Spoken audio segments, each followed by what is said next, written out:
Yo, yo, yo, what's going on, man? We live on location, like Quinn Richards to say on the Knuckleheads podcast. Welcome in to War Media, Open Run. My name is Gabriel Wilkins. I'm joined once again, week 3, episode 3, with my guy, Josh Hicks, man. How you doing? My guy, three episodes down. Got some more to go. Yes, sir. It's always a good time to be on the mic with you. Yeah, appreciate that, man. In this episode, this is gonna be a jam-packed episode. We got a lot to talk about. Talking about two franchises on opposite ends of the country that have gotten off to extremely rough starts and are panicking right now, if not close to it. In addition to a pair of other squads out in the Eastern Conference and the Central Division that have been making some big time noise. But before we do all of that, let's jump into recent events that unfolded this past weekend at Chi-Town in association, starting with the Bulls, who duking it out with Philly in the national televised showdown here in the Go. I know you was on hand for that, Josh, covering that event on behalf of the Bigs. Bulls went on a major run, coming back from 19 points down in the opening half of play, took a 5-point lead in the third quarter against the Philadelphia 76ers at the Madhouse on Madison. However, it would not be enough as these two squads went back and forth in a heavy and engaged affair. But at the end, Sixers threw the knockout punch. Joel Embiid hit a big time 3-point shot with the game on the line in the final frame of play to silence Bulls faithful and help Philly take home a 114 to 109 win and beat Chicago for a 12th straight time as the runner-up for last year's MVP award. And Embiid finished with 25 points on 9 of 15 shooting from the field.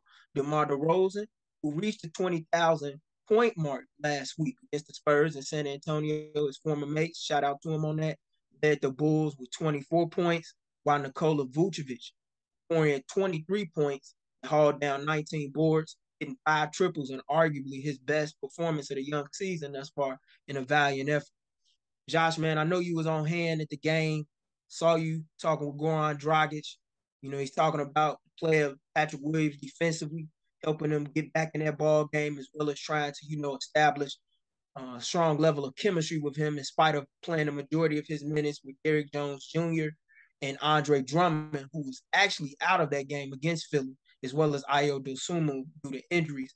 But what are the main takeaways that you took from this outing, man? And what sound bites did you get when you was on scene, that caught your ear a little bit from the Bulls side?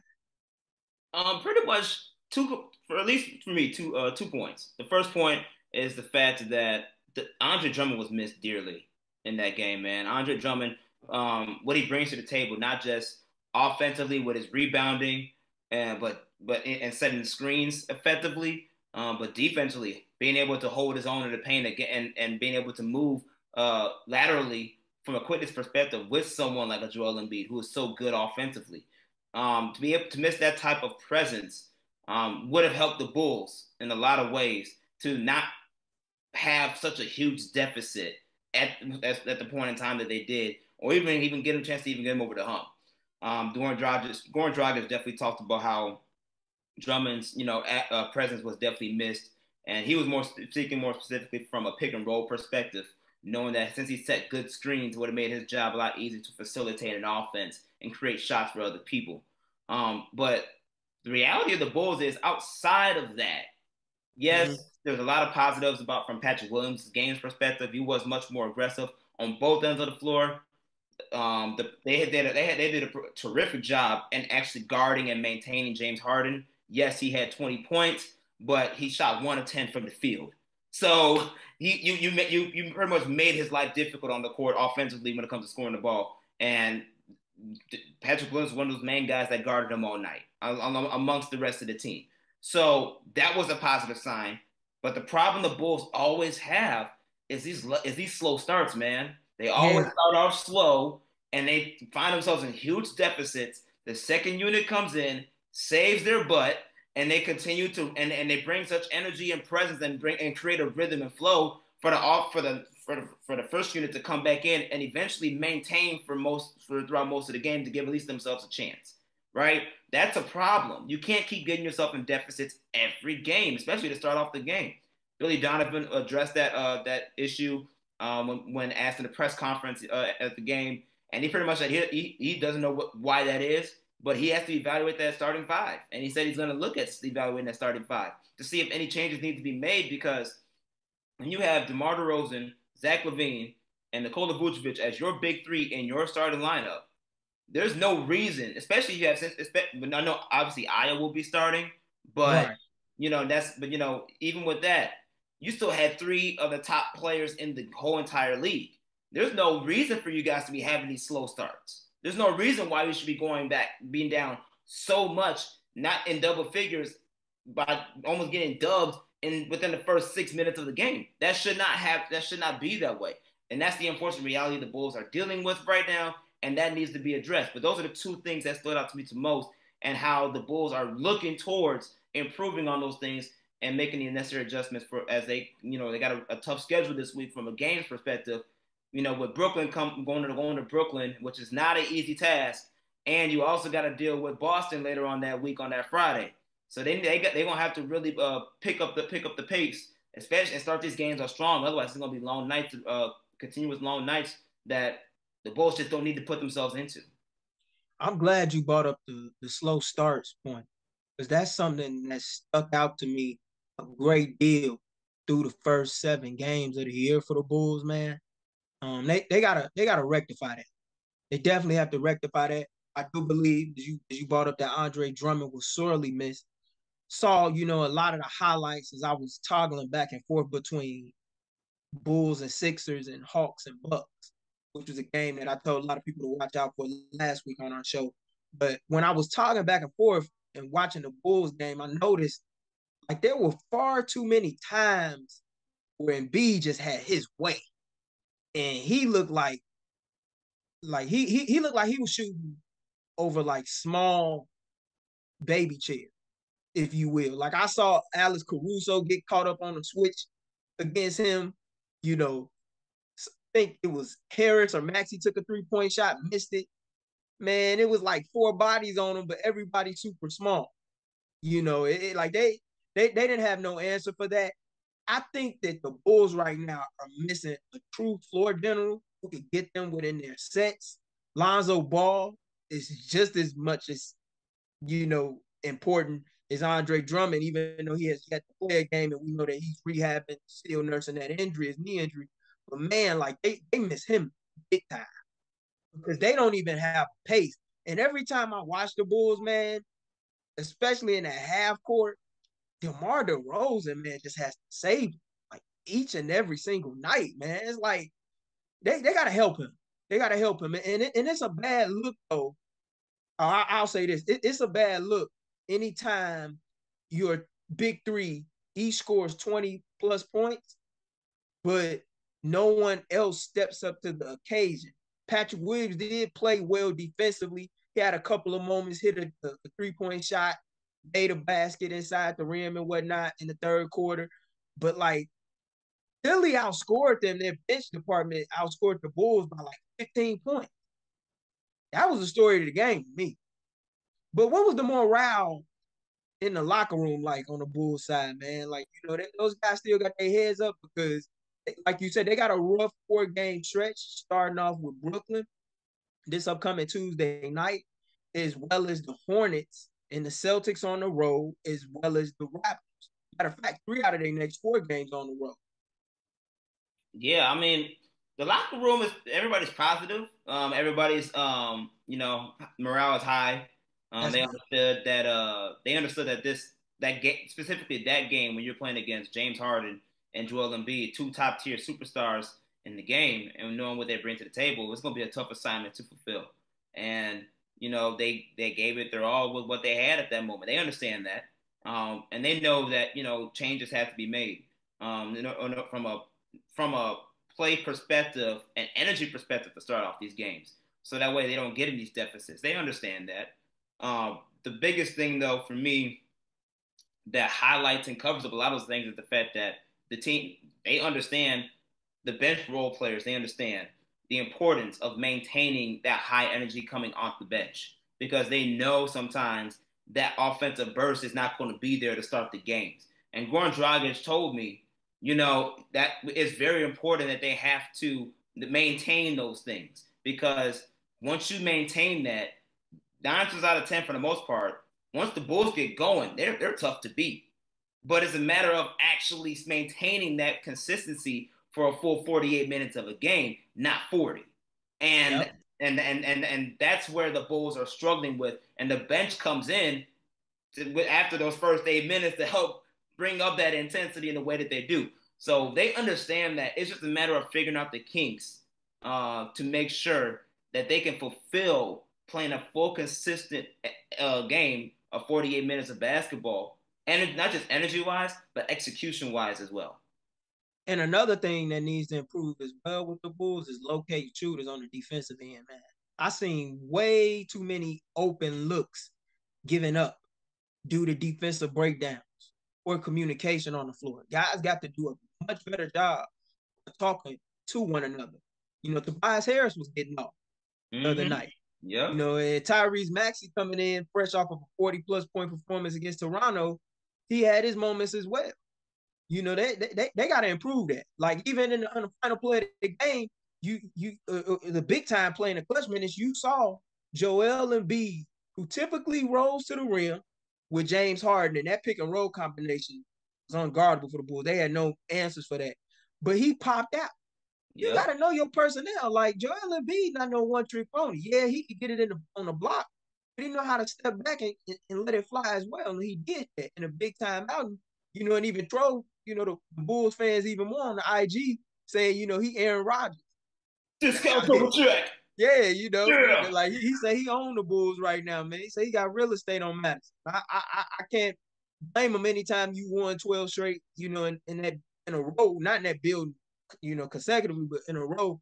Like every time, man, it seems like Embiid comes to Chicago, he puts his best performance on in front of the fans.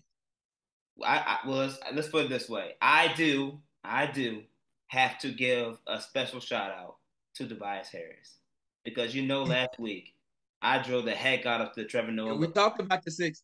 I definitely drilled the heck out of the Trevor Noah lookalike, and I must admit he showed up in that game. He showed up in that game. He made the shots that he needed to make. He was a very good offensive force that in a lot of ways killed the Bulls. And I must give him his props for showing up the way that he did. Show me that he may not have earned the full max, but he earned at least 75% of it. I'll take it. I'll take it. I'll take the other 25% in taxes. But outside of that, hey, you did your thing, Tobias. I definitely got to give you your props for that.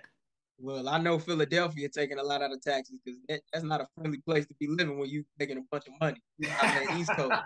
But let's segue over from the Bulls and move on to discuss a couple of franchises who each find themselves in a state of limbo after entering the year with a ton of eyes on them following disappointing campaigns from a year ago.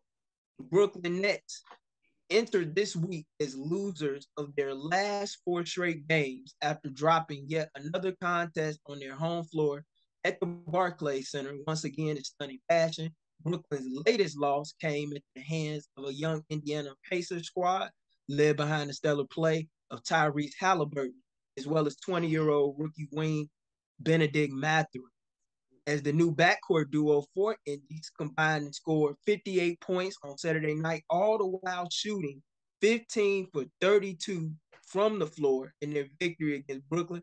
I don't even believe Mathurin missed a single three-pointer shot attempt on Saturday night, to tell you the truth.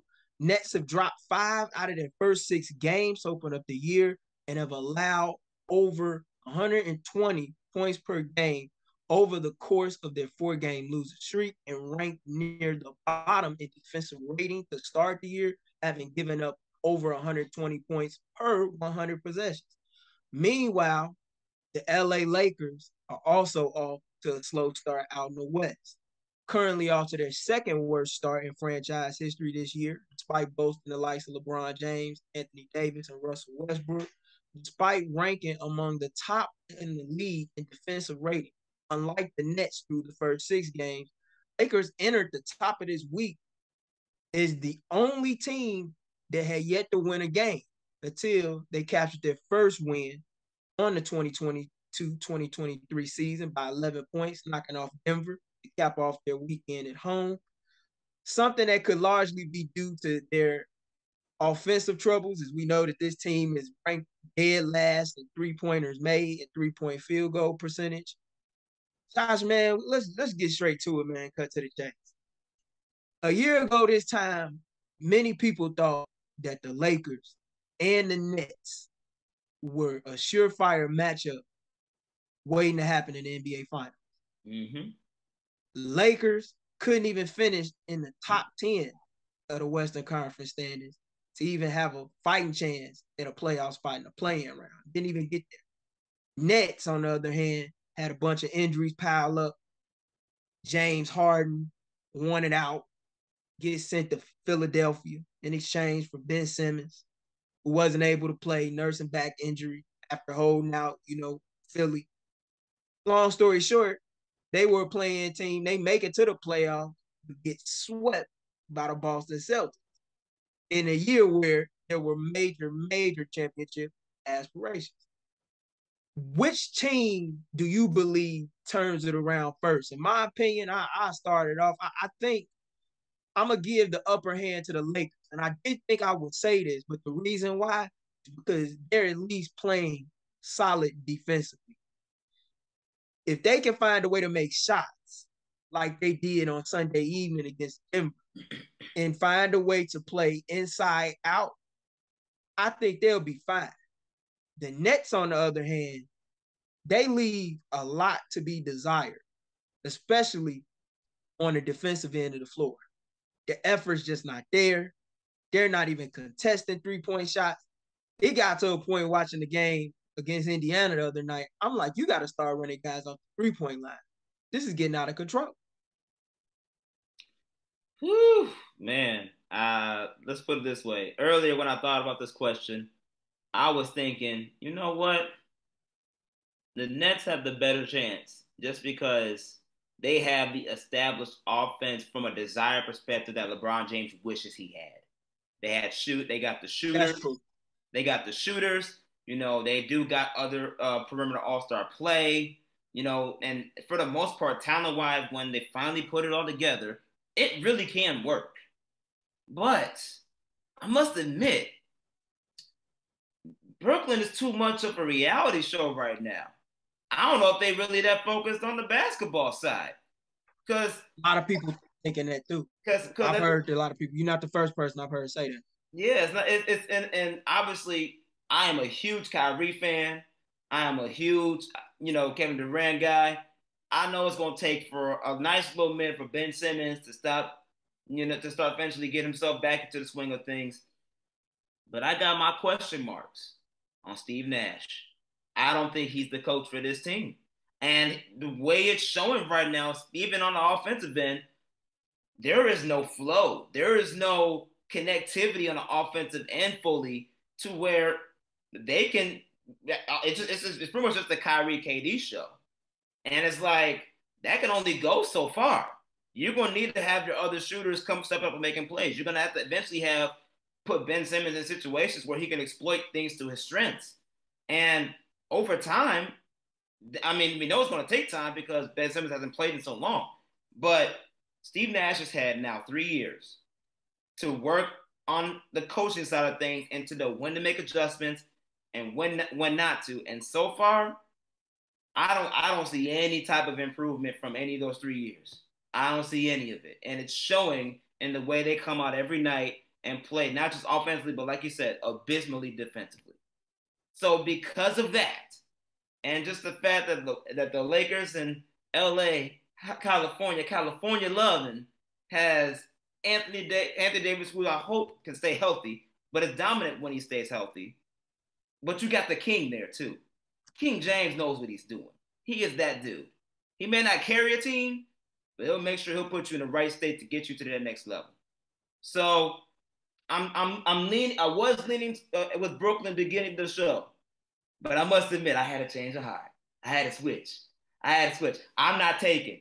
So I can make that switch, baby. I can switch it. It's not you, lady. It's me. I gotta go to the other side. I gotta go to the other one. I'm gonna choose the Los Angeles Lakers with you, brother. And I believe that last night that game against Denver is gonna be the blueprint of how the Lakers are gonna use Russell Westbrook moving forward to put him in the best position to win the game in the future.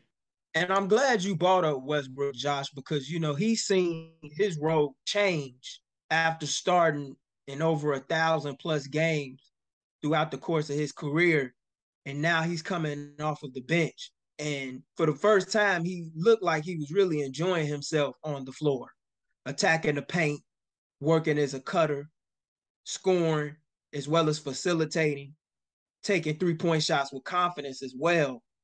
But I'm gonna give the Nets some slack, even though I do believe the Lakers find a way to turn it around first. The Nets have had a tough schedule. They've lost to Dallas, they've lost to Milwaukee, they've lost to a young and up and coming Pelican squad that we talked about through the first couple of episodes on this show. Um, and they also lost to Memphis, who has Desmond Bain and Ja Moran. They've been one of the hottest backcourt tandems in the West to watch this far on a young season when active. But to me, the Nets do have some things that they can solve and are somewhat fixable. But I think it starts with Ben Simmons being more aggressive. I understand that they want to seek to get him more active off of the ball, so to speak. You see him setting screens a lot more than he's typically been. You see him cutting more and seeking to do little things. Even being a roller to the rim a little bit. But I think the issue with being on the floor is you can't have a big man that lacks the ability to shoot beside him. And Mm. I think with Nick Claxton, as nice as he is, it could be a little bit problematic. He needs a big that can pop. And while, Kevin Durant can shoot it with the best of them, and Kyrie Irving can, at some point, he's going to have to be more aggressive and look for his. Like, I was looking at a stat prior to us doing this show and recording. Like, Ben Simmons is only taking like 5 shots a game. That has to change. And at some point, he's going to have to seek to be more aggressive in attacking the paint, which he has not done enough for this net squad who needs him to be a pace setter, as well as a guy that can set screens occasionally and free up Durant and Irving when he is off the ball. But he's not the same aggressive player that we once saw in Philadelphia. And his on-ball defense is leaving a lot to be desired. And I do agree with Kyrie Irving in the sense that, like, we do have to lay off of him a little bit. I understand he's a max player. I understand we want to see max production. But this is also a guy that hasn't played consistently in the last couple of years, and it's going to take him a while to find his footing in Brooklyn. But one question I want to ask you is, what do you believe needs to happen in order for both teams to turn it around before it is too late, should one believe that it's even possible for them? Because right now you got the Nets, reportedly in the midst of having player only meetings in the locker room following a lot of these rough losses, shall I say. Well, wishful thinking and wishful desire stakes. You would wish that you would unfortunately get Steve Nash up out of there, get a coach that actually fits them. But unfortunately, since that's not going to be the reality, and we know that him and Bobby Marks are pretty much a combination package. They're a 2-for-1 deal. So I'm going to go with the route of let's addition just from a player perspective, player roster perspective. Get some big men that can at least do things that can rebound and play defense. There's at least one person out there that can do that right now. That's Dwight Howard.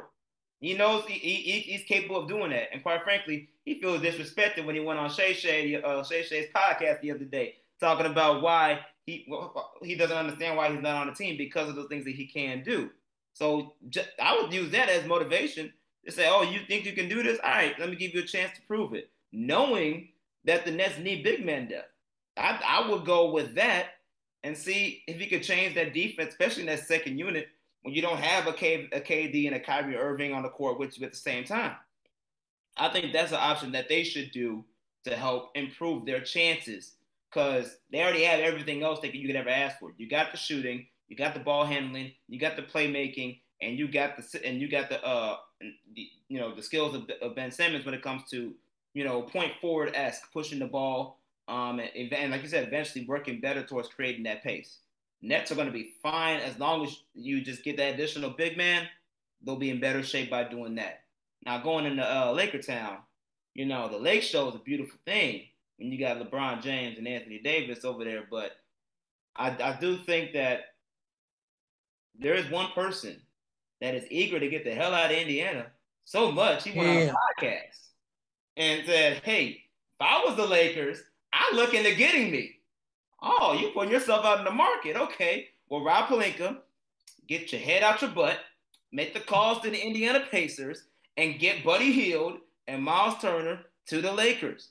No disrespect to Russell Westbrook. I love Russ. He is going to go down for me as the best guard to not win a championship from an effective perspective since Allen Iverson.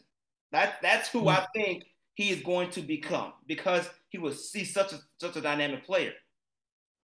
But with everything going on, I think LA fans have run its course on the patience of working with Russell Westbrook to see what the fit will be like. And you can trade Russell Westbrook to get two needs that you do actually need: big men help that brings versatility on both ends of the floor, and you're also bringing in shooting, which is what LeBron James needs to win games, and you already have no shooters on your team. It's a no-brainer. Make the deal, So I understand why they're holding off on it. They're trying to give Russ a chance. And to Darvin Ham's credit, Darvin Ham is a leader of men, and he's shown it with his relationship with not just only LeBron James and AD, but with Russell Westbrook, and even made Russell comfortable enough to want to be in this, to be willing to go into the second unit and play the way that he did. He's created that environment for him, which is ideal and necessary as a coach. But if you're trying to win championships right now, that three together with no shooting on your squad ain't gonna cut it. They're just not gonna cut it. And I think you want to improve those chances. You gotta go for Miles Turner and Buddy Hield in Indiana, or even look at going to Utah, getting players like Mike Conley, who's available. Look at other options to help fix up your roster and make it fit towards actually what LeBron needs, not just what he wants. Yeah, and I don't even think either franchise at this point can think about the championship at this time, just for the simple fact that they're both 1-6. You have to figure out a way to win games. For the Nets, I do agree with you. A big man is needed. Even if he comes in and isn't able to start, it could help their second unit out in a lot of ways. You brought up Dwight Howard. Another name that's kind of been on my mind watching this team is DeMarcus Cousins. And they are struggling when it comes to rebounding, but I think they're also struggling with just their lack of focus.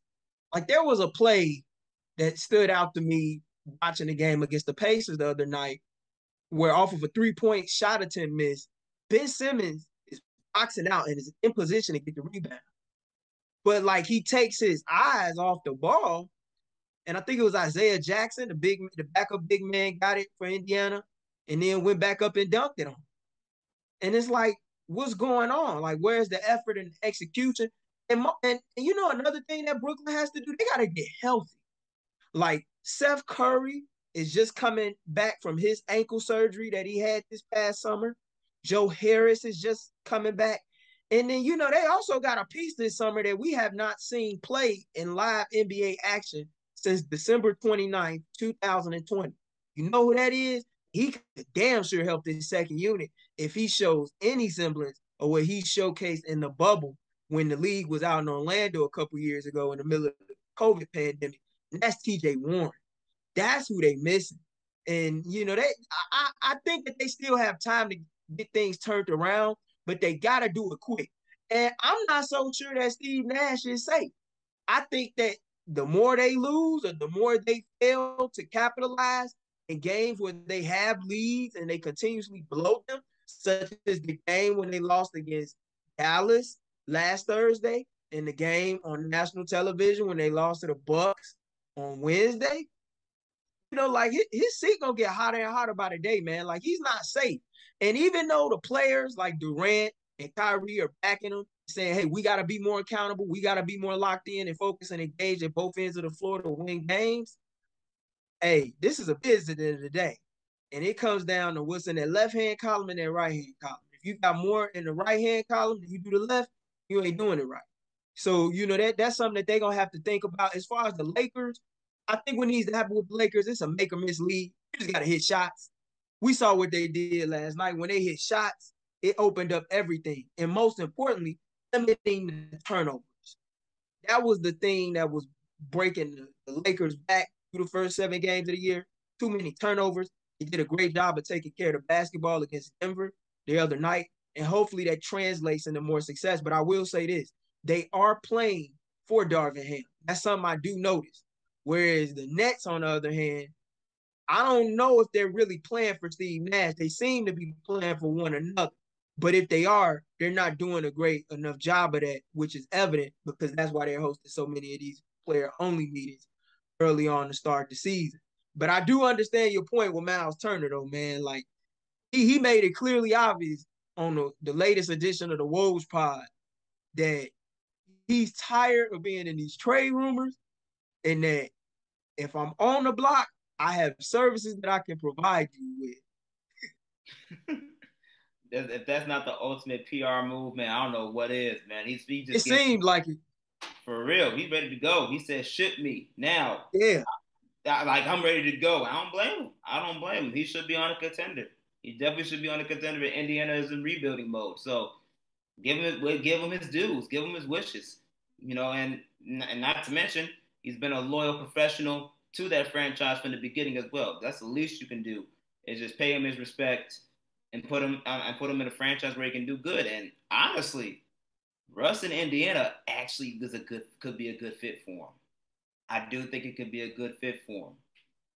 Well, I mean, it would help the Pacers at least keep the interest of fans while they're in the middle of this rebuild. I say that much. Because even though Benedict Mathurin has been a hell of a player, and he's looking like a guy that is not only in the Rookie of the Year discussion, but the Sixth Man of the Year discussion.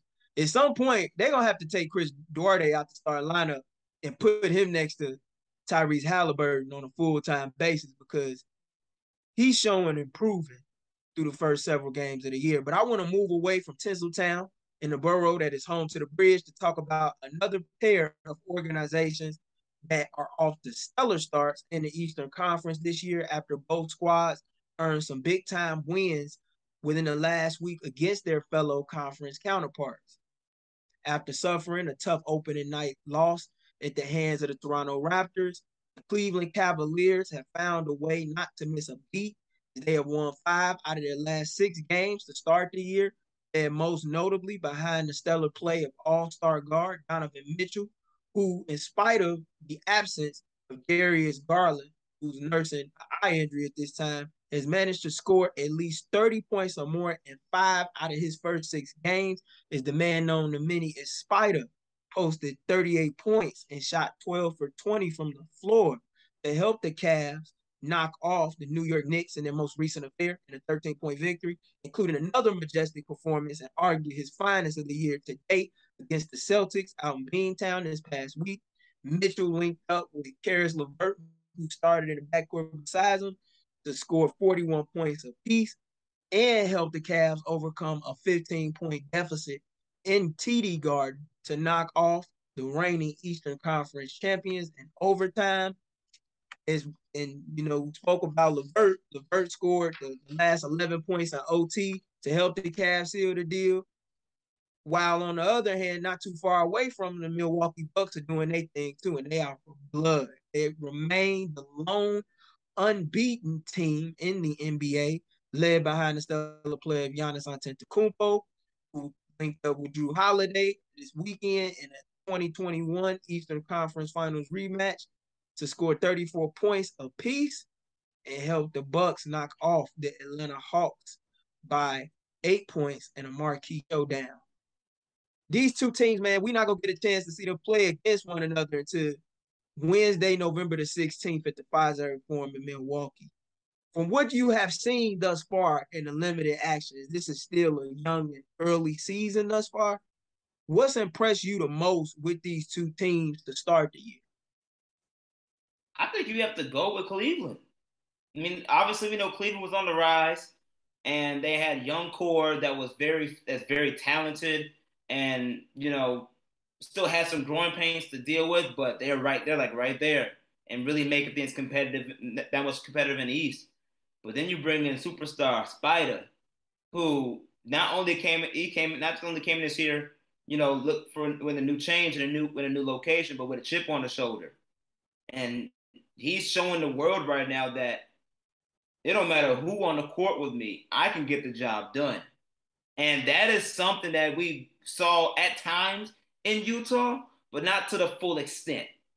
And now that he's in a place where without Darius Garland, he's stepping up and putting on that leadership role and just taking this team to a whole nother level. He's the missing piece that the Cavs needed to where if you're talking about this team constructed right now, that's the team that beats Brooklyn and doesn't even give Brooklyn a chance to go into the playoffs last year.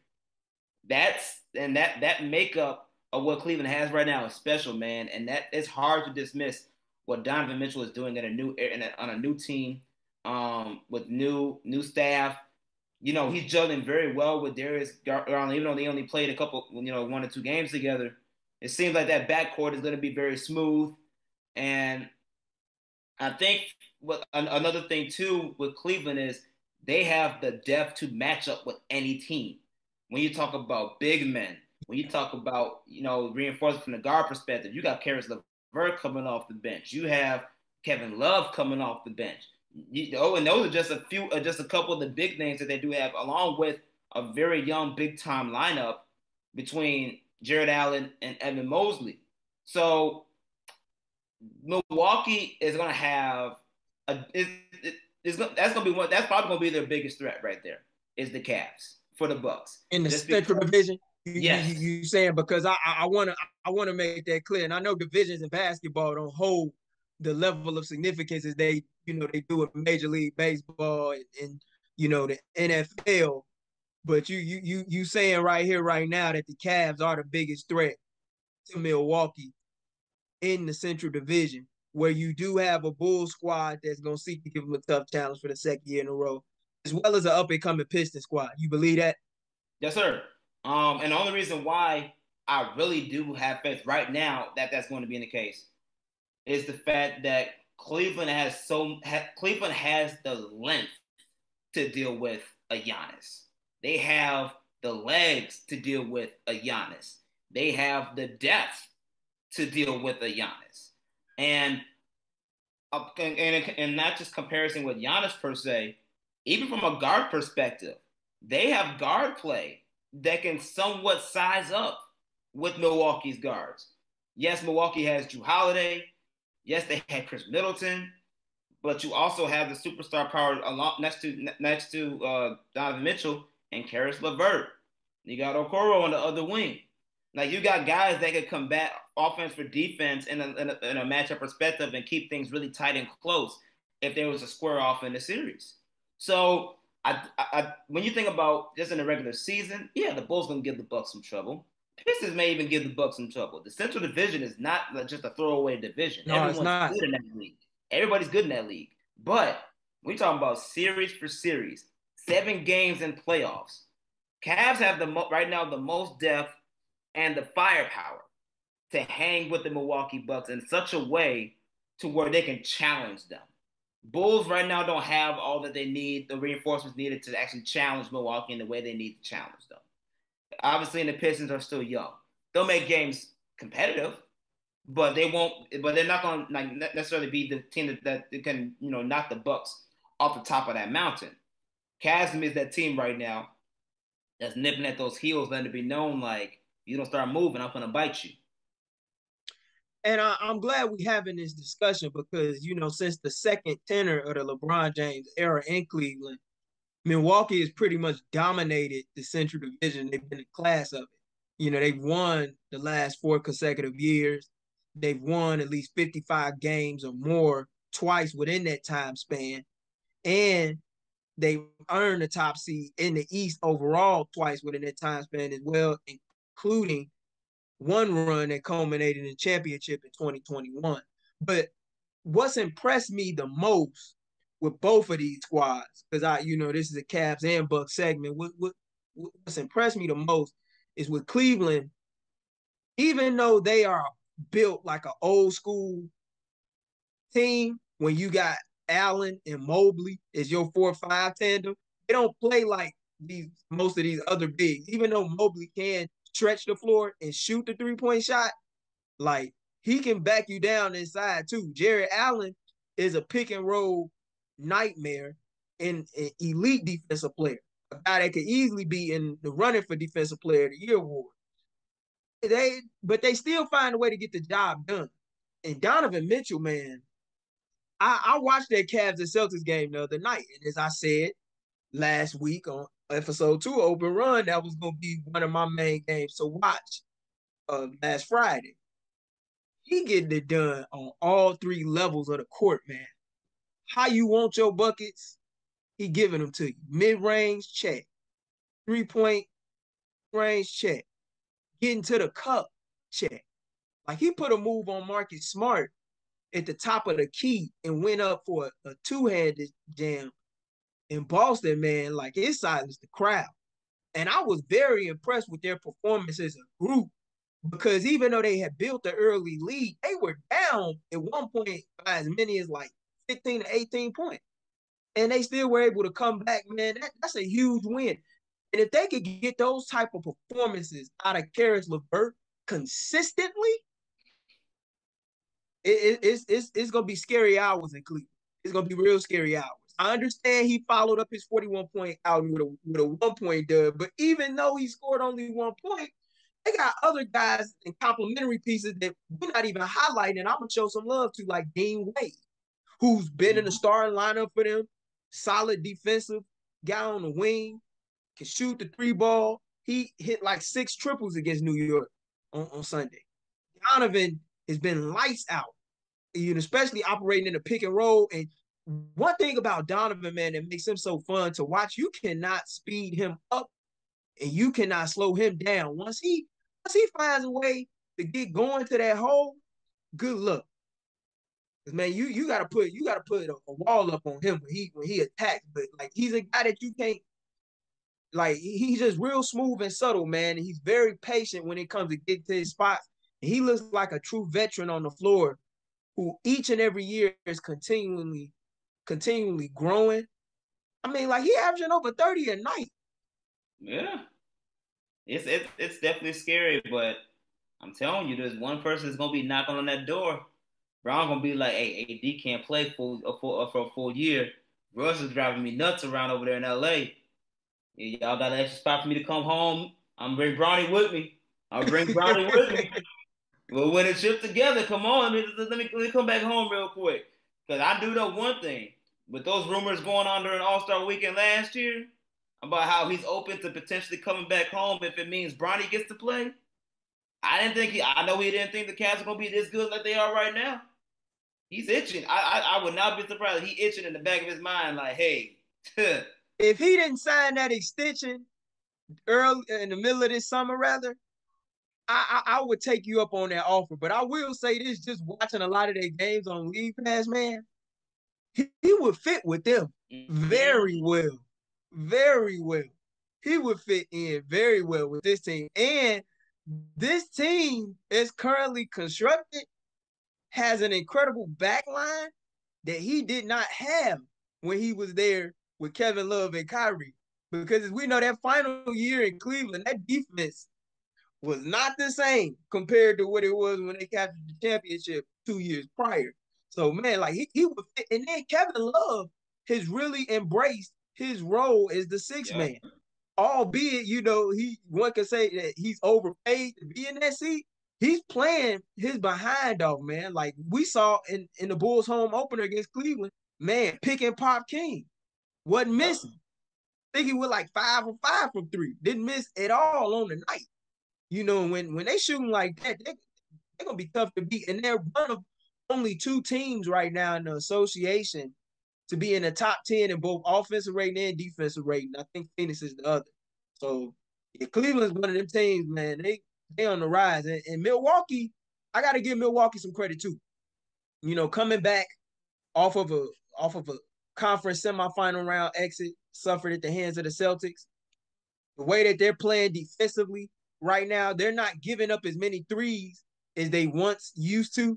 And I think that's been a big part of Bud's strategy. Instead of funneling teams inside the paint and forcing them to kick it out, to the 3-point line, like they dare teams to beat you, or they dare teams to beat them rather from behind the arc. And Grant Williams did that big time in the playoffs last year, but now they're not allowing that. And Giannis, can't nobody stop that dude from getting to the rim. Drew Holiday got it going on in the mid range. Javon Carter, Maywood's finest, is really stepped up in a point guard role for this Buck squad. He'll be moving to the bench once Chris Middleton comes back. What's your thoughts on Milwaukee? Start the year, man. Knocked off Atlanta in a big time game. Giannis is averaging 34 points, Yep. 14 rebounds, 6 assists, shooting 60% from the field and 35% from three.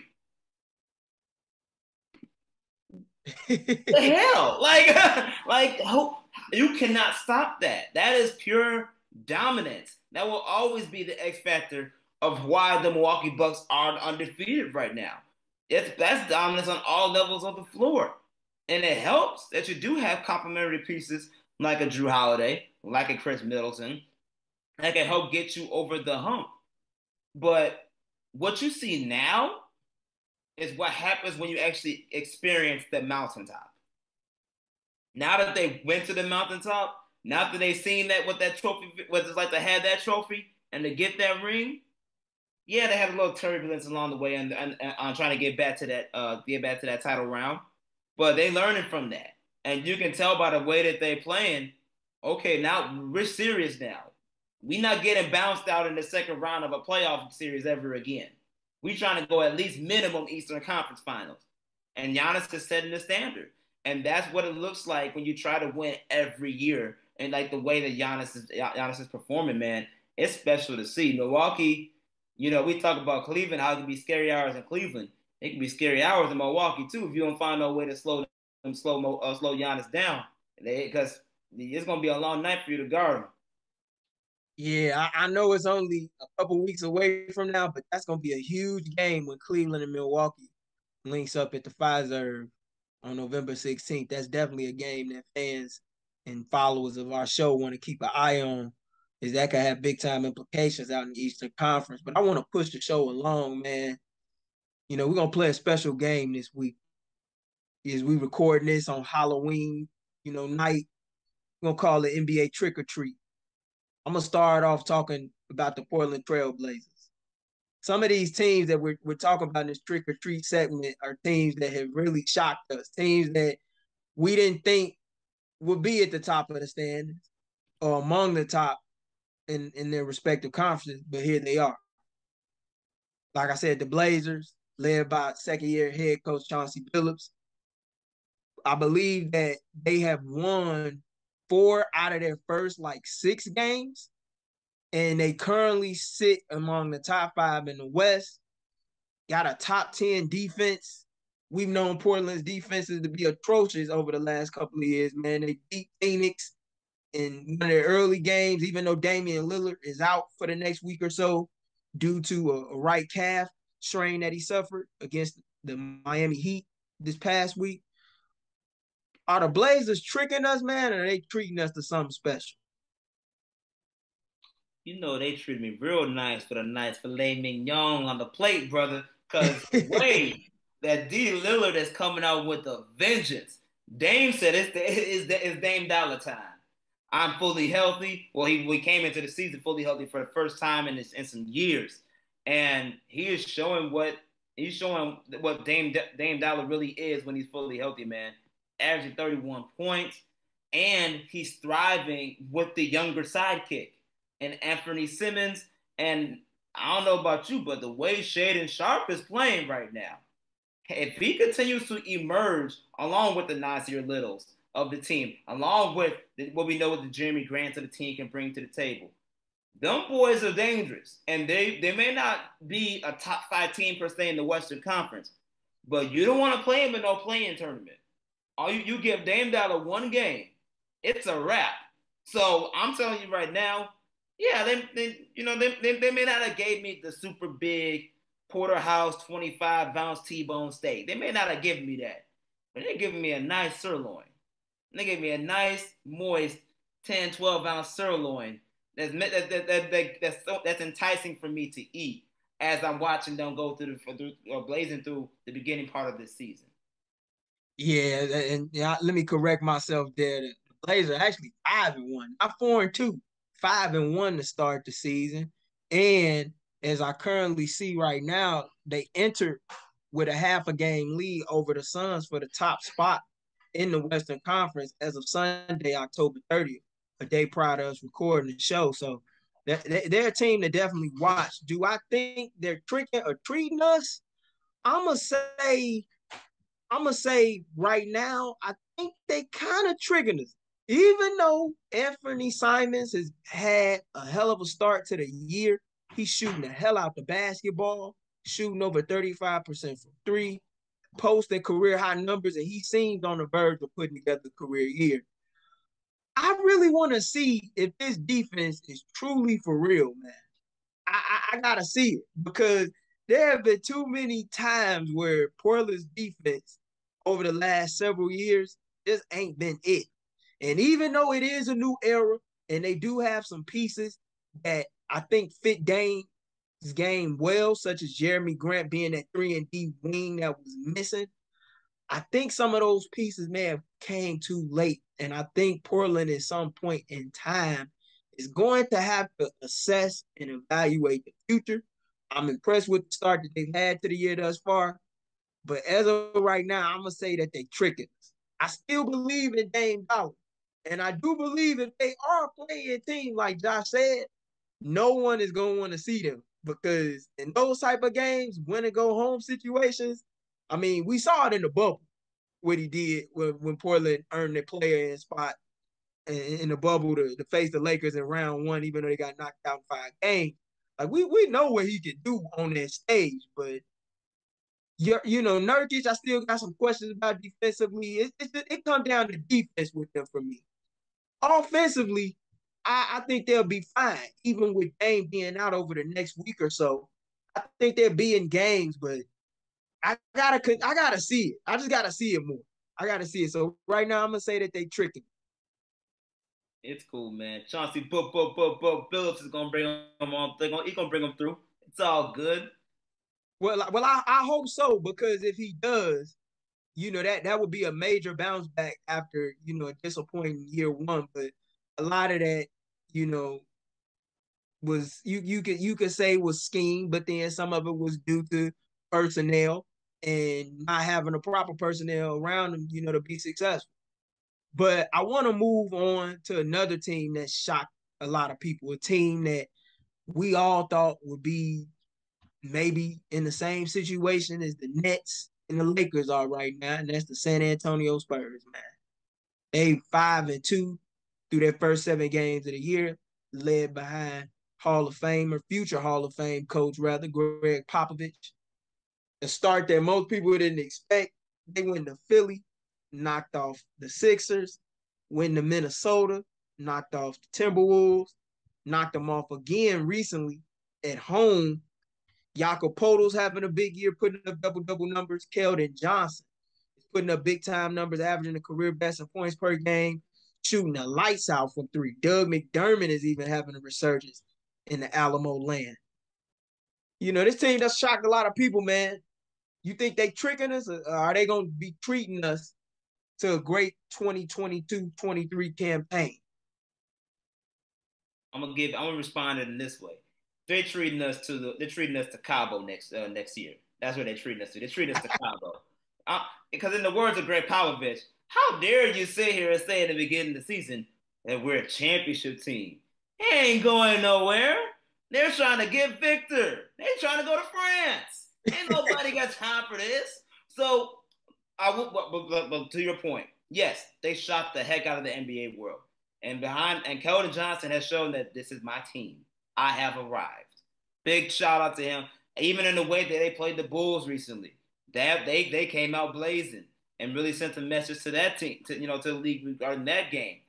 But the Spurs are preparing for the future, and the future, they're saying Keldon Johnson's the future.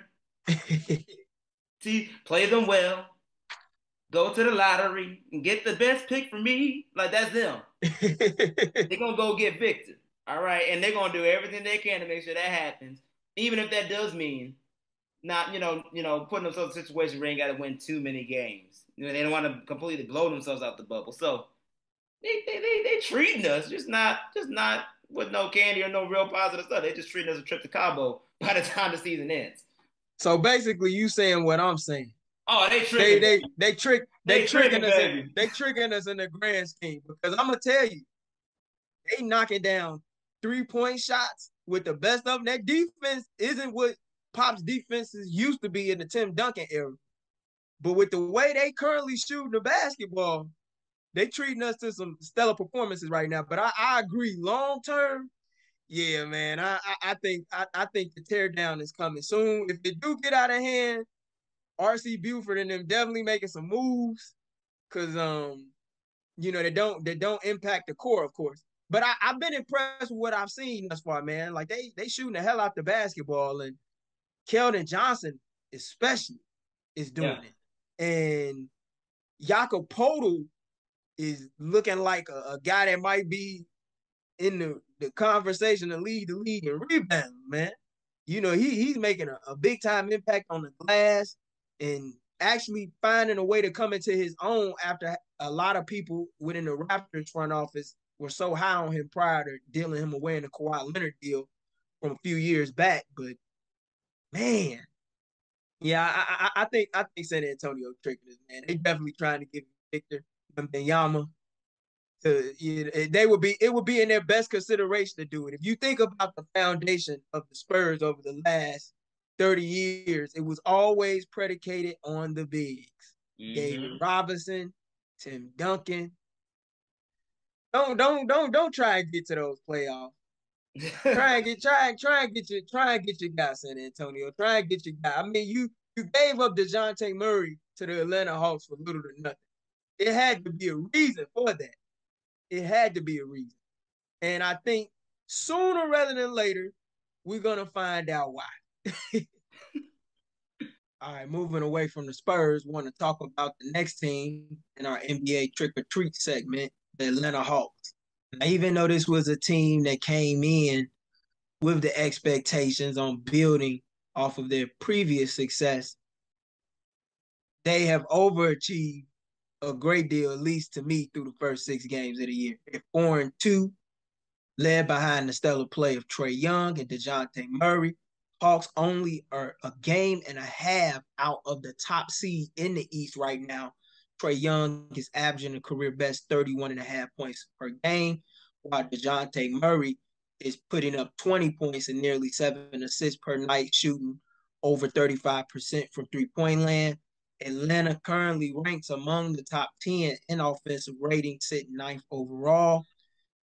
I gotta ask you, Josh. Even though this was a team that got knocked out in round one against the Miami Heat last year, and even though they shocked a lot of people in the season that was shortened due to the COVID-19 pandemic in 2021, getting all the way to the Eastern Conference Finals as a fifth seed, getting to within 2 wins of the NBA Finals against the Milwaukee Bucks, losing that series in 6 games.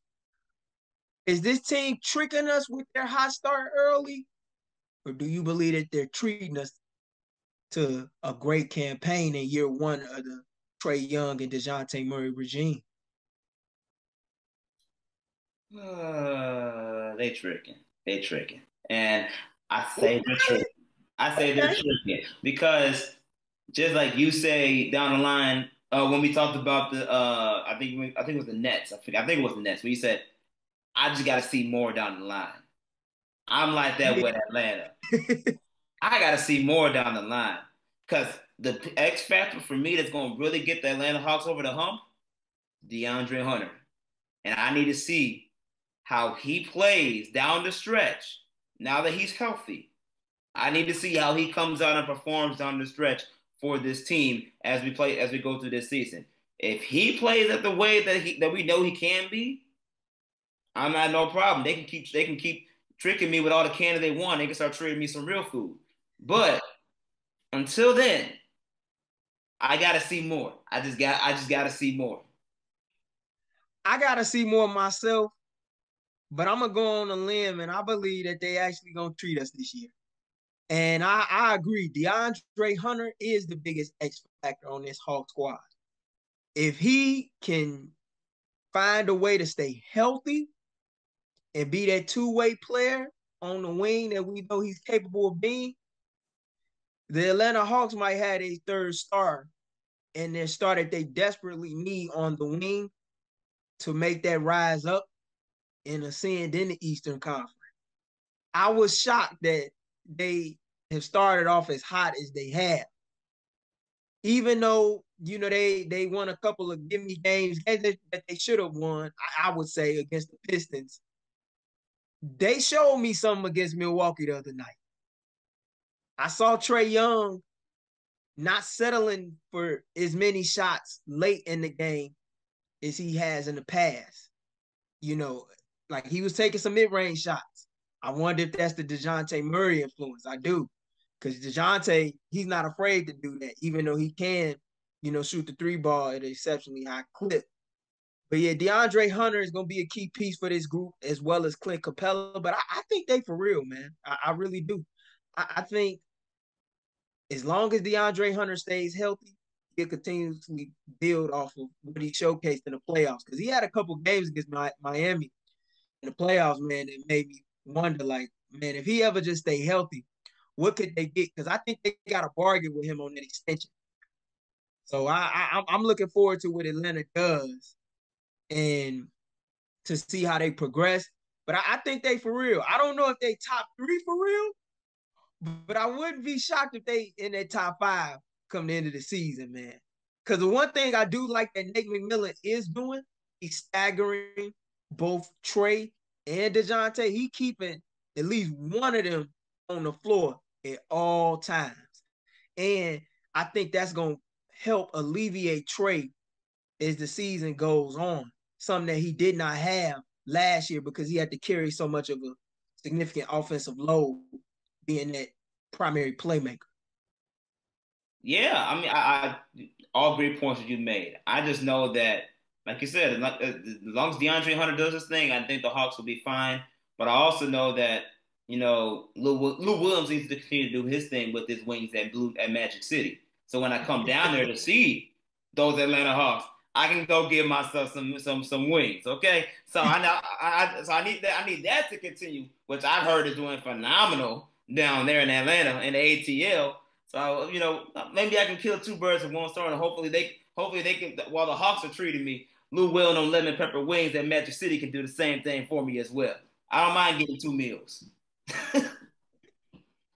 Hey, I heard that one, man. But I want to highlight a team, man, that's a rival to the Hawks, a team that we just discussed that took out the Hawks last year, the playoffs, the Miami Heat. They're off to a 2-5 start. This was last year's runner-up in the Eastern Conference. Should we be pressing the panic button right now on the Heat? You got Kevin Garnett and Paul Pierce out here saying they done. Udonis Haslam on Instagram saying, "Hey, hold all that."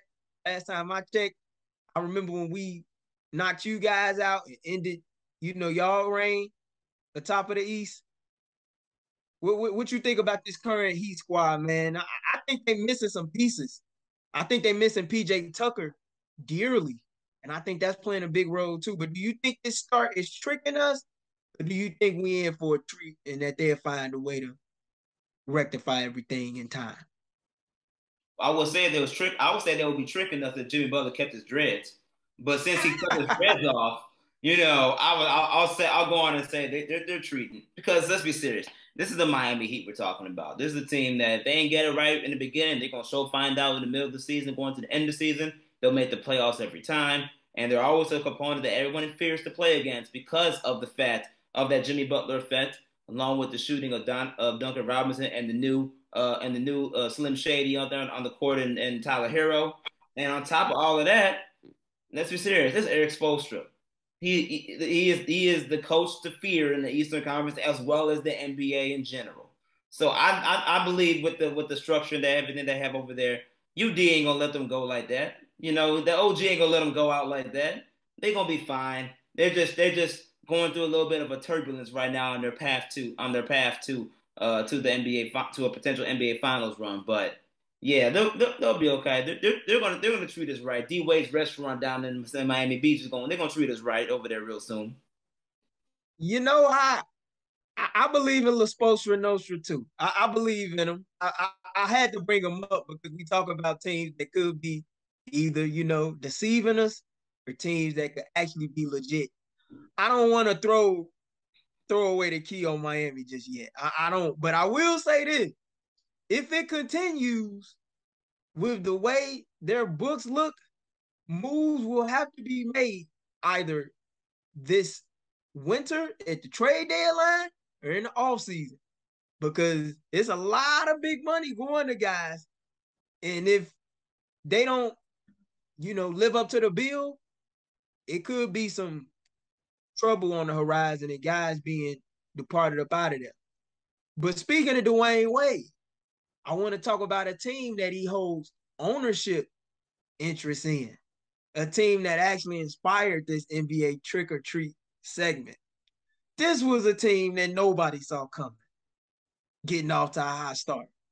That would be the Utah Jazz, 5-2, under first-year head coach Will Hardy. This summer, man, we all know they gave up Donovan Mitchell, shipped him out to Cleveland, Rudy Gobert to Minnesota, Bojan Bogdanovic to Detroit prior to the start of training camp, in exchange for draft picks to create a new core out in Salt Lake City. Now they looking like something special. Lauri Markkanen balling out of control, putting up big time career numbers, 21.4 points per game, looking like an all-star, might I add. Jordan Clarkson, Kelly Olynyk has even been playing rather well, former Miami Heat player himself. Is this team tricking us or are they treating us? I want to start it off by saying if they are treating us, they treating us to something great no matter what.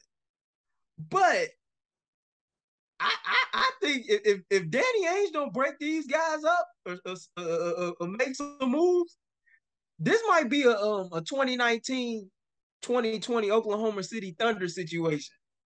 Like where they had Chris Paul. Mm-hmm. I look at this team, I want to believe in this team sort of. They play defense. And they looking like Rudy. Like even though Rudy ain't out there, they looking like they not missing him one bit.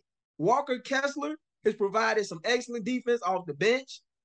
I really like this team, man. They fun to watch. They got Colin Sexton as part of their Donovan Mitchell trade, as well as Lauri Markkanen, who, as we mentioned, former Chicago Bull. He's playing his behind off, man. Is this team tricking us? Or are they treating us? Because this was a team that we all thought was, hey, you either gonna be number one overall pick in the lottery for Victor Wembanyama, or you getting Scoot Henderson. If there's one thing that Salt Lake City has taught me so well, and that is to never eat pizza from anywhere in that city because you will get food poisoning. I know why you brought that up. Yes.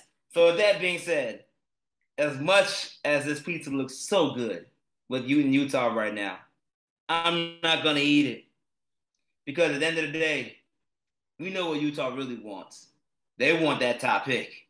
They want to get Victor, and Danny Ainge knows it, which is why he's telling people, "I'm gonna let these guys play so I can get their value up." But Mike, you can go. Um, you got some other Jordan Clarkson. You can go. For sure. He's looking. He's playing it smooth right now. He's letting them get their trade value up. He's letting them ball a little bit. Give him a little confidence, so that way when it's time, Danny Ainge is the slick dude that will pull the trigger, and that is someone that I think down the line Like I said, maybe around trade deadline, he may be like, "Oh, thank you for your service, but we have bigger fish to fry." Literally, 7-3, 7-4. We got that big of a fish to fry, and get him Victor or potentially Scoot Henderson. So I think he's playing the long haul, but enjoying this brief little moment right now because he knows it's filling up the seats, it's getting more money in his pocket, and at the end of the day, he just needs enough just to get by until he hits that trade deadline and mission abort. Boom, gone, and that's all you need. That's all you need. So I'm not gonna indulge in this pizza that looks supposedly so good because it might poison you. Man, the pizza might poison me. It might have poisoned Michael Jordan back in 1997, but this pizza is very tempting, man. And the reason why I say that is because they hanging around with playoff teams. They just recently beat the Grizzlies, and even though John Morant was out of that game due to a non-COVID related illness, man, they competing. Like this team, real fun to watch, man. Like Laurie Marketing is looking super confident. He's getting to it inside, outside. Colin Sexton, who I wish they kind of involved more in their rotation coming off the bench, has been fairly solid in the minutes he's been provided thus far. And I think he will get more minutes once they get some of those pieces out. But I'm going to tell you, Danny Ainge better do it rather quickly because Will Hardy got these guys playing, man. Like straight up. Like they beat the Pelicans. They beat the Nuggets in the season opener. And I didn't even give them a chance. But it's getting to a point where like Utah on the nightly watch list. They really are because like the thing that killed me with these teams, man, like Utah, like in these small markets, and I brought up Oklahoma City Thunder because I could see a potential 2019, 2020 Thunder squad in this group a little bit. The reason why I bring those teams up is because those teams draft so well that even when they try to tank due to the talent that they have and the culture that they built there, they don't even know how to do it well. Like they have to sit guys out in order to do it, to just trade them right away. In Utah, one of them places, even though I do believe in the end they will have a top 3 pick, if they don't get Jordan Clarkson and Kelly Olynyk out of town while they value high, man, look, they could be looking up by Christmas to be within the thick of the Western Conference playoff race. Like I saw a picture on Twitter where Danny Ainge was sitting courtside and was looking at Will Hardy, and he had like big eyes like this. And I see why. Because the plan ain't going according to plan. Right. Yeah, man, it's definitely interesting to see what they're gonna do down there. But yeah, they're gonna have to start getting some moves. They're gonna have to start moving around because Victor ain't coming over if y'all don't start doing bad. Victor ain't coming over, neither is Scooty. Yeah. I want to move away from the trick or treat segment, though. That was a fun game that we had, but I want to move away from that to discuss a Chicago native and a former All Star who recently stepped on Math Hoffa podcast to reflect upon the early days of his NBA career. Despite not wearing a Bulls jersey in over 6 years, current New York Knicks point guard Derrick Rose will forever be attached to it by the majority of his fans in the Windy City as the man who just turned 34 years old a few weeks ago and became the youngest player to ever win the NBA MVP award in 2011, sat down with the battle rapper himself to share his thoughts and discuss his final days in Chicago, which he believed came to an end as a result of a meeting with the Bulls front office personnel, in addition to figures within the media in Chicago who began to viciously attack him. The 3-time All-Star said that he could feel the turn from how he was also perceived by fans prior to being dealt away to the New York Knicks back in the summer of 2016. I want to ask you, Josh, we got a chance to see the clip for ourselves prior to recording. What were your thoughts on it? Anytime D Rose comes on a platform and talks anything regarding sports and life, you have to listen because he barely does it. So that's for him to be on that platform and to talk about what he was going through. That is something that you cannot take lightly. That Yeah. being said, I have had the pleasure of being around certain circles this weekend when this news broke out, especially when it comes to certain media. And let me tell you, what D Rose is saying, I've heard it is true. And I actually know the specific person or persons that will be named nameless, Yeah, I'm um, glad you brought that up too. that will contribute to that have contributed to that. And it is very interesting to hear people that actually witnessed what D Rose was talking about as far as his relationship was so severed with media that he didn't even look at them. He didn't respect them. And that is honestly a lost conversation when it comes to media and sports figures. Because the reality is, Derrick Rose he hit a part where, as journalists, as people that are covering sports and teams and players, the biggest component for you getting your news is the relationships the relationships you build throughout that time you're covering that sport or that team. If you can't have a conversation with the best player on the team and best player in the world, that's a problem for your industry, for your job, right? So when D Rose was saying people were coming at him sideways in such a way that he knew they had a job to do, but he didn't respect them doing their job. To me, that shows me that those people, those type of people, have no idea what it's like to no idea what it's like to actually interact with an athlete. Period. Because if you actually build relationships with athletes, you will know different ways of how to reach them with and Yep. be respectful in covering the game the way you can cover it. And knowing from my experience of dealing with that and knowing what that is like, and in some cases seeing that up front, it's just a huge divide between journalists that actually have relationships with players, want to care about the players, know the players personally, and building that rapport versus someone that's just there to do their job. You can do both. And when you're covering superstars like that, in a lot of ways, you need both. Because by you building a rapport with a player, it ain't gotta be the best rapport, but as long as a respectful rapport, that's gonna be the difference of the news you're gonna get and be able to and be able to, and the interviews you're able to have with that person versus someone who really doesn't care. They just want to get the best scoop. It's completely different. And I hate that Derrick Rose had to deal with that in his home city, where he came from, wanted to stay, and was literally the main reason why the Bulls were even relevant. And you take that and you drive him in a lot of ways out of Chicago because you're searching for clicks instead of actually getting to know the person you're talking and dealing with. So that's really the biggest thing that stood out to me was the fact that yeah, he came for some people in that full thing, which I understand.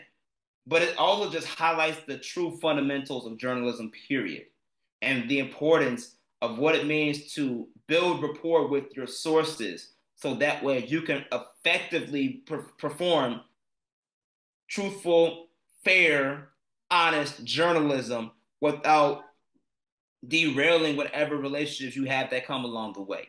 And that's something that is a lost conversation in a lot of ways necessary in today's era of media. You know, anytime I talk on Derrick Rose, I have to really let it be known to people that this man lived out a lot of people's dream in the city of Chicago. It's not a single child that loves basketball that does not think about playing for the Bulls. He did that. And he got drafted #1 overall and wore the #1. Kind of like Benny the Bull, but he was actually starring on the court with it. And you had to respect that. But with the adoration that Derrick Rose had from the moment we got to know him in Chicago and starring in Simeon going off to Memphis, leading John Calipari's program at the time to a national championship and to getting selected number one overall by the Bulls, and within 3 years capturing an MVP award. With all of that came envy. And I think when the injuries mounted up during the year of the lockout in the season that was shortened due to the lockout to 66 games, and he tore his ACL in game one of the playoffs that year in round one against the Philadelphia 76ers, I think what we started to see was people's true colors coming out. In my opinion, Derrick Rose was the one figure that always showed in Chicago sports why representation was needed within Chicago sports media. Yep. I know exactly who he's talking about. And they are two people. And out of respect for what you do, being, on the soil at the United Center, as well as some of my fellow colleagues do, and being in those spaces, I won't even give them the time of day to announce their names as well as you did. I don't need to. Just go and look up, the pieces where they were saying Derrick Rose is dumb.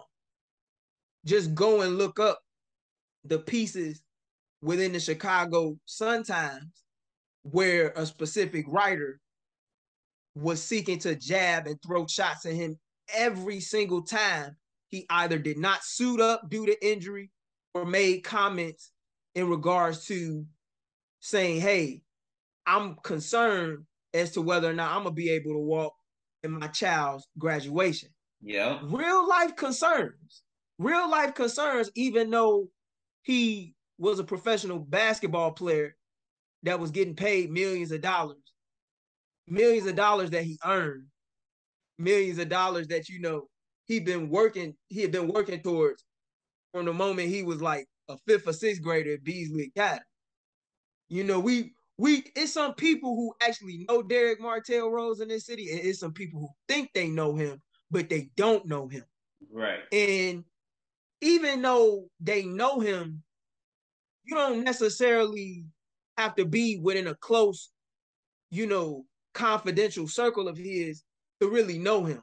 Like Derrick Rose represented a lot of us here, but it was a certain segment of Chicago's sports fan population that really did not know Derrick Rose. And like I said, he showed how divided the city was. And my thoughts was, hey, he's accurate. He's very accurate. And I can understand how that got to him. And like, he was talking about feeling the energy in the arena when he was playing here in his last days. I felt that energy too. I was at his the first game that he scored 30 plus points coming off of the torn meniscus back in December of 2014 against the Portland Trail Blazers. I was at that game.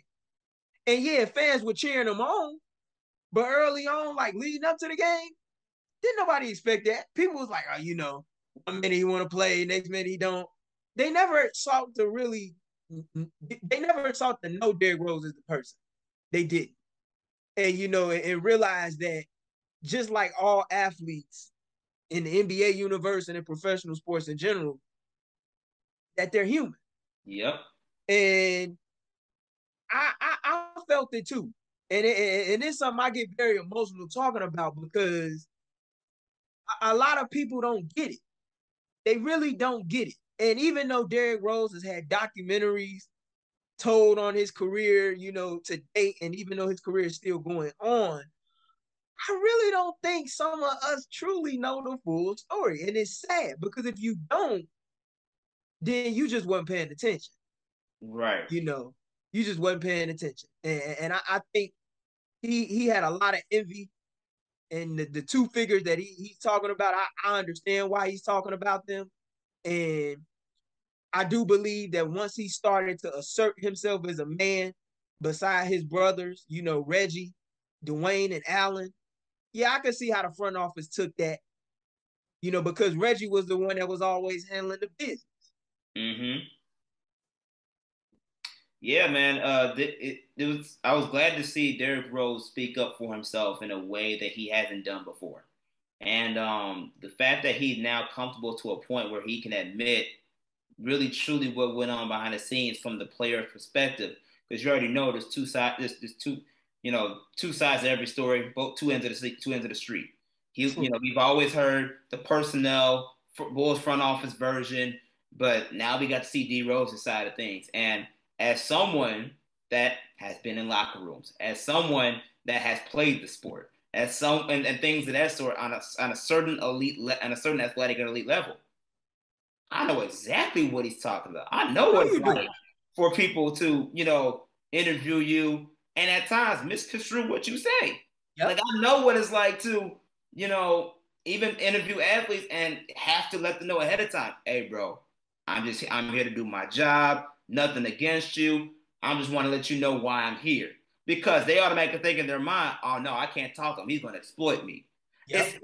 it's things like that where people, especially brothers like us, real talk, they don't understand that. A lot of people won't understand that. And it's hard to understand that when you're not one of us in a locker room that actually can relate to a locker room that's pretty much 75, 80% black. That's just the Yep. reality. And you harping on the idea and notion of the lack of representation within media, that plays a role in a lot of this, a lot of those narratives. So for him to set the record straight and for him to be comfortable in doing that and vulnerable doing that, because you could tell he's still hurt by all this. You can tell the emotion is still there, where he's moved on, but it's a nice scar that's there. He's healed, but the scar is still there. And for him to be that open about and vulnerable about everything, that was and that was very exciting and enticing for me.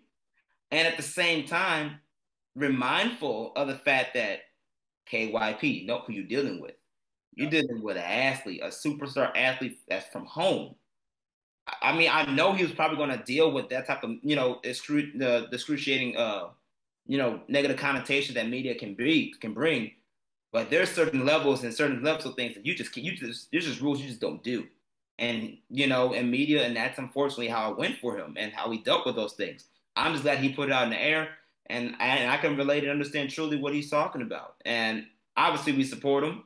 We want nothing but the best from him. We're glad to see him doing what he's doing in the league, to come back from all of those injuries, to still be dominating and playing at this game at this level is great. But I'm glad he put it on the table and let it be known like what it really is out here.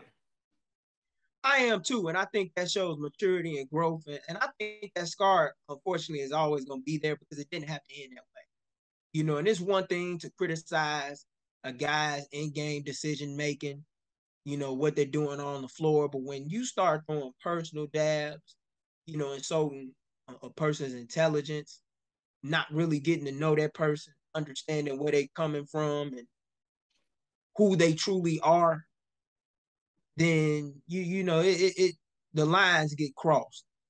I Mm-hmm. think no matter what happens, even if the Bulls do decide as an organization, someday I do believe it's coming. Even if they do decide to hang the number one up in the rafters, Mm-hmm. the damage will never be like fully healed because it didn't have to end that way. He was a native son of the city. If they wanted to trade him, that's one thing, but I do believe that the media's portrayal of him led to it happening very much sooner rather than it had to happen. And it led to a lot of relationships being fractured, if not put on pause for the time being.